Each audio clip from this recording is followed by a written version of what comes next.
Bharatiya Janata party ने संविधान संशोधन पिछड़ी जातियों के कल्याण के लिए। तीसरा संशोधन क्या लाए? 130वां संशोधन 12 जनवरी 19, किसी भी जिनको आरक्षण का फायदा नहीं मिलता है ऐसी जाति के गरीब से गरीब बच्चों को 10% आरक्षण देने का फैसला। गरीब कल्याण और गरीब हटाओ की बातों, गरीबी हटाओ की बातों सालों तक करी, सूद नहीं मिली, समय नहीं मिला, विचार नहीं आया।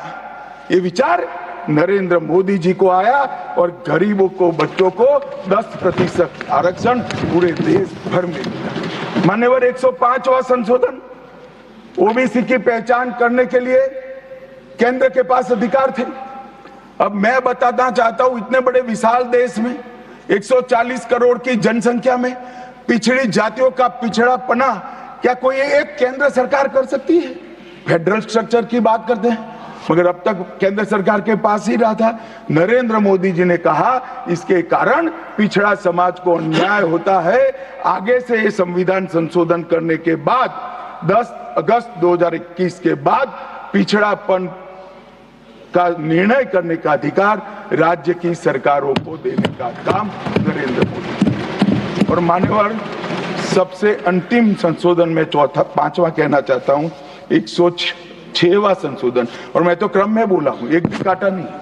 101, 102, 103, 104, 105, 106 सभी के सभी जन कल्याण के लिए।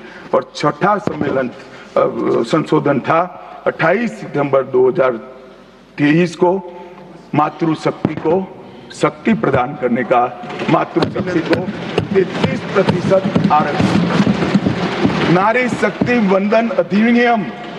मान्यवर, मैं आज आपके माध्यम से पूरे सदन से और पूरे सदन के माध्यम से देश भर की 140 करोड़ की जनता को कहना चाहता हूं कि जब इस दोनों सदन में 33% नारी शक्ति बैठेगी, संविधान निर्माताओं की कल्पना पूरी हो जाएगी। मान्यवर, इनकी आत्मा को बहुत शांति मिलेगी। इसके अलावा भी हम कई कानून लेकर आए।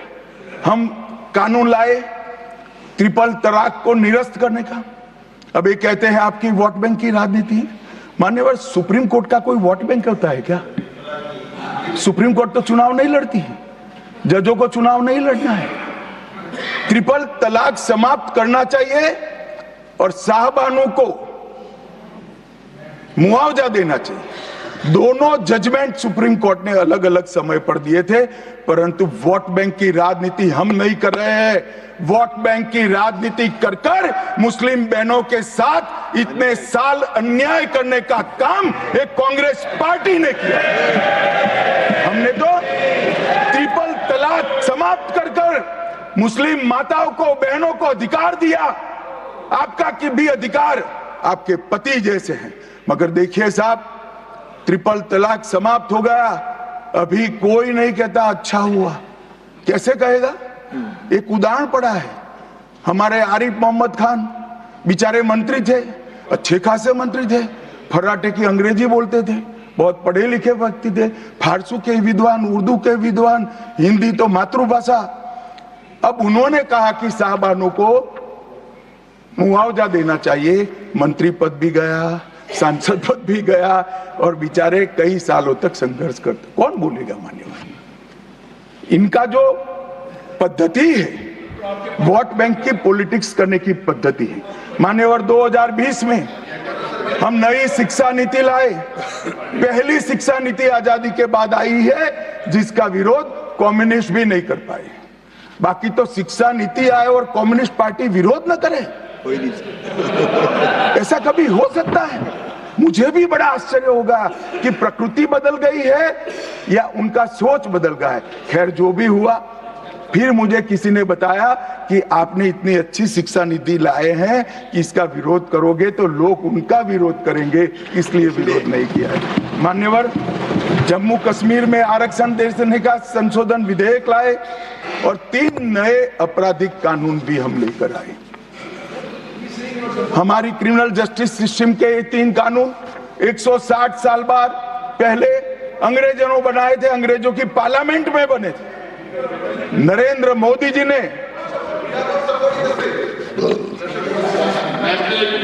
माननीय नरेंद्र मोदी जी ने बीएनएसएस और बीएसए के माध्यम से हमारी संपूर्ण न्यायिक आपराधिक न्याय प्रणालिका को भारतीयकरण करने का काम नरेंद्र मोदी जी, और वो कानून जो अंग्रेजों को राज टिकाने के लिए बने थे, वो कानून को समाप्त कर हमारे संविधान ने हमारे नागरिकों को जो अधिकार दिए हैं, समय पर न्याय मिलना चाहिए, इसका करने का काम नरेंद्र मोदी जी ने किया। इस देश को गुलामी की मानसिकता से आजाद करने का काम कई सालों के बाद अगर किसी ने किया तो हमारे नेता नरेंद्र मोदी ने किया। और आप तो कई साल तक, अटल जी की सरकार आई, कई साल तक बजट शाम को 5:30 बजे रखते थे।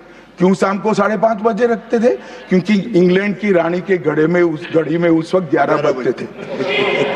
बहुत बातें हुई, मगर संविधान का सम्मान सिर्फ बातों में नहीं होना चाहिए, कृति में भी होना चाहिए, कर्तृत्व में भी होना चाहिए और कल्पना में भी होना चाहिए।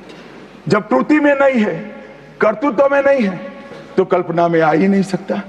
अभी मैंने इस चुनाव में अजीबोगरीब नजारा देखा, मान्यवर, अजीबोगरीब नजारा था। आज तक इतने साल चुनाव हुए, किसी ने आम सभाओं में संविधान को लहराया नहीं। संविधान को लहराकर, झूठ बोलकर जनादेश लेने का कुत्सित प्रयास कांग्रेस पार्टी के नेताओं के माध्यम से। मान्यवर,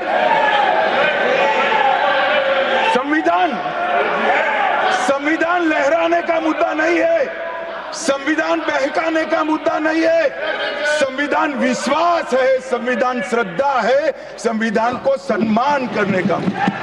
मान्यवर, वो नरेंद्र मोदी जी को, और लोकसभा में तो किसी को मालूम नहीं पड़ा।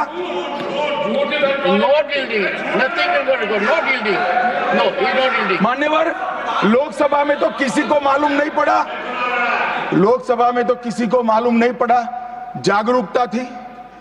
महाराष्ट्र में भी लहराने के अलावे बांटने गए तो एक पत्रकार के हाथ में भी आ गया, खोला तो मान्यवर पूरा कोरा था, अंदर कुछ लिखा ही नहीं था, प्रीएम्बल भी नहीं था। मान्यवर, इतना बड़ा छल।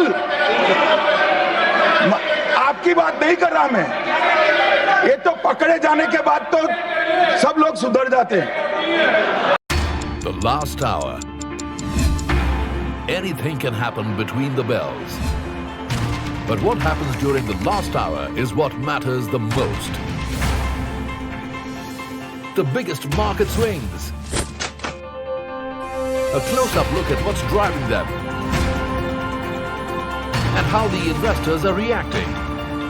Watch the most seasoned market mavens guide you through the most important hour of the trading day. NSE Closing Bell. At these times, only on CNBC TV 18 and CNBCTV18.com.